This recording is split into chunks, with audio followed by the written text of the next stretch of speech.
Liverpool atrás do goleiro do Fluminense, e aí você vai entender melhor tudo isso, a revelação da base, e também a probabilidade, a possibilidade do Fluminense ter 2 retornos para o jogo contra o Figueirense, que já é amanhã, já é nessa terça. Isso é uma notícia boa? Vamos saber mais disso daqui nesse giro de notícias.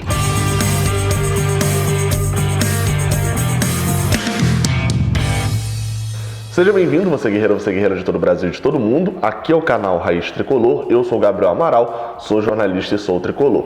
O seu like aqui embaixo é extremamente importante, se inscreve aqui no canal também e vamos embora para as notícias. Começando primeiro pelo mais urgente, né?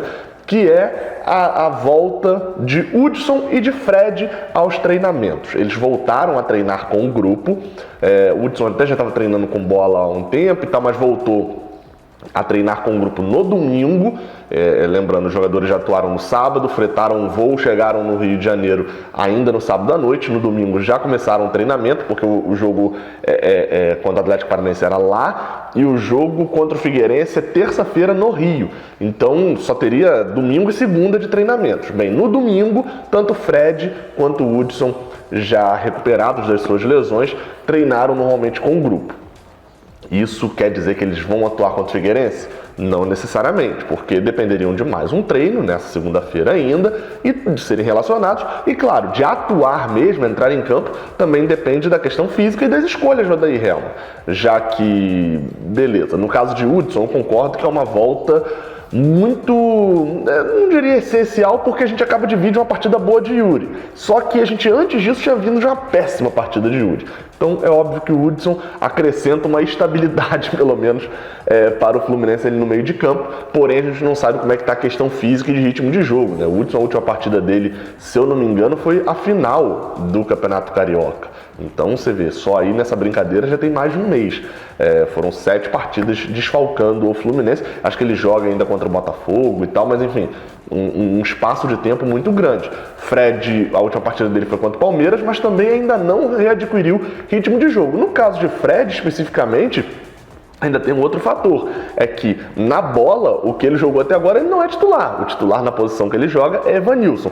E eu espero que o Odair Hellmann não invente de botar Evanilson na ponta de novo para poder colocar Fred de centroavante, porque com isso ele mata Evanilson, que é o melhor jogador do time, e também mata Fred, porque bota Fred para jogar de um jeito que não é o estilo que ele joga mais. E num jogo em que decide um ano do Fluminense, em que a gente precisa fazer 2 gols para se classificar no mínimo, a gente tem que ir com o melhor que a gente tem, o melhor que a gente mostrou até agora. Tendo mais informações, na verdade, mais informações vão sair no final do dia, e aí a gente conversa no pré-jogo que sai nessa terça bem cedinho, beleza?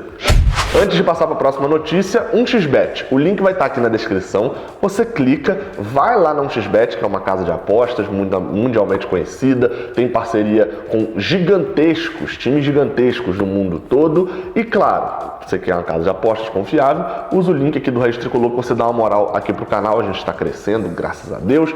E também graças a vocês. Então, usa o link que está aqui embaixo, vai lá, faz um depósito, manda o comprovante para esse e-mail que está aparecendo aqui, para você ter chance de participar do Tricolômetro, um quiz valendo prêmios do Flusão, beleza? Segue para a próxima notícia. E essa é uma notícia que me pegou de surpresa. Marcelo Pitaluga, goleiro do Fluminense de apenas 17 anos, está sendo, como é que eu vou falar, sondado. Há uma sondagem do Liverpool da Inglaterra, não é o Liverpool do Uruguai, do Liverpool pelo goleiro da base, ou do profissional, ou do sub-23 do Fluminense. Bem, Marcelo Pitaluga já é uma promessa do Fluminense há um certo tempo. Tem esse fator todo, né? Já chamariz em cima dele. Foi um goleiro que se destacou muito na base, tanto que a ponto de quando ele era para ser sub-17, ele estava no sub-20 e já era titular do sub-20, inclusive, e foi campeão mundial sub-17 aqui no Brasil, inclusive, né? Estava na seleção, ele era o goleiro reserva daquela seleção. Então, assim, é um goleiro que se destaca muito. Com 15 anos, estava fazendo pré-temporada lá na Flórida, foi para a Florida Cup com o Fluminense. Então, assim, é um goleiro que sempre teve um destaque e foi tratado como uma joia pelo clube.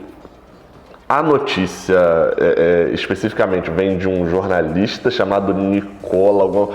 O nome é bem complexo, tá? É muito difícil de pronunciar o nome dele. Mas foi falado por Netflu, e o Saudações Tricolores chegou até a apurar também uma questão a mais, de que a Marcelo Pitaluga recebeu o contato foi direto na família dele, foi direto com o jogador e não pelo Fluminense. Isso eu acho um erro absurdo do Liverpool fazer esse tipo de coisa. Enfim, não é assim que se negocia. O Fluminense tem contrato com o Marcelo até fevereiro de 2022, ou seja, mais um ano e meio de contrato ainda. Ele é jogador do Fluminense. Não consegui achar informação de qual a multa, né, qual o valor da multa que está nesse contrato, mas no portal da Transparência diz que Marcelo Pitaluga é 100% do Fluminense, ou seja, o valor que for feito na venda, o Fluminense ficaria com o dinheiro. Aí você pode estar pensando, caraca, mas pra que vender o garoto tão jovem sem nem ter jogado? Então, tem alguns motivos óbvios para não vender. E como eu falei, eles são óbvios, né? Um garoto não jogou ainda, o que desvaloriza um pouco o jogador, né? Você não sabe como é que ele vai ser no profissional. A gente nem usou, a base é o quê? É só para vender ou é pra gente usar também? Beleza, todos esses argumentos são bem óbvios. No caso específico de Marcelo Pitaluga, tem dois fatores que fazem com que a venda dele seja um pouco mais aceitável. Primeiro, a venda dele pode ter um valor mais alto pela forma como seria, porque além do Fluminense ser 100%, ele tem um passaporte alemão, ele tem uma dupla nacionalidade, alguma coisa assim. Nesse caso, isso facilita para ele ir para qualquer time da Europa por ele já ter o passaporte europeu, que é um problema sempre muito grande. Então, isso faria com que a venda pudesse ser um pouco mais alta por essas garantias que o Fluminense tem de que vai ter um retorno maior. E o segundo motivo é até pensando em relação ao jogador e ao próprio Fluminense. Por quê? Marcelo Pitaluga já tem um nome muito grande, de fato, tem um nome internacionalmente também. Beleza. Só que goleiro tem um fator que é a demora para ele se tornar titular. Isso está lá na matéria de Saudações Tricolores e era algo que eu já pensava em relação a isso. Quer ver um exemplo? Marcos Felipe, quando começou, não tinha esse boom todo de Pitaluga, né? Mas tinha um olhar ali. Marcos Felipe foi goleiro de seleção. Tem uma entrevista aqui, senão eu já entrevistei os dois, né? Tanto o Marcelo quanto o Marcos Felipe. É só pesquisar aí. O Marcos Felipe foi pro podcast, mas tem vídeo aqui no canal também com um trecho da entrevista. O Marcos Felipe era um goleiro sensação na época também. Foi jogar torneios internacionais, foi goleiro de seleção em sul-americano, tudo isso.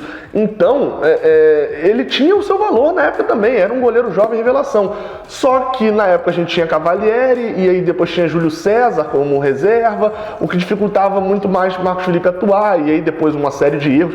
Cavalieri e Júlio César, beleza, até o Fluminense ter o titular reserva, ele ser o terceiro. O problema é que foram saindo os goleiros e foram contratando outros sem confiar em Marcos Felipe, e hoje ele é um goleiro de 24 anos, acho que tem 24 se eu não me engano, que deixou de ser uma revelação e tal para ser um bom goleiro reserva.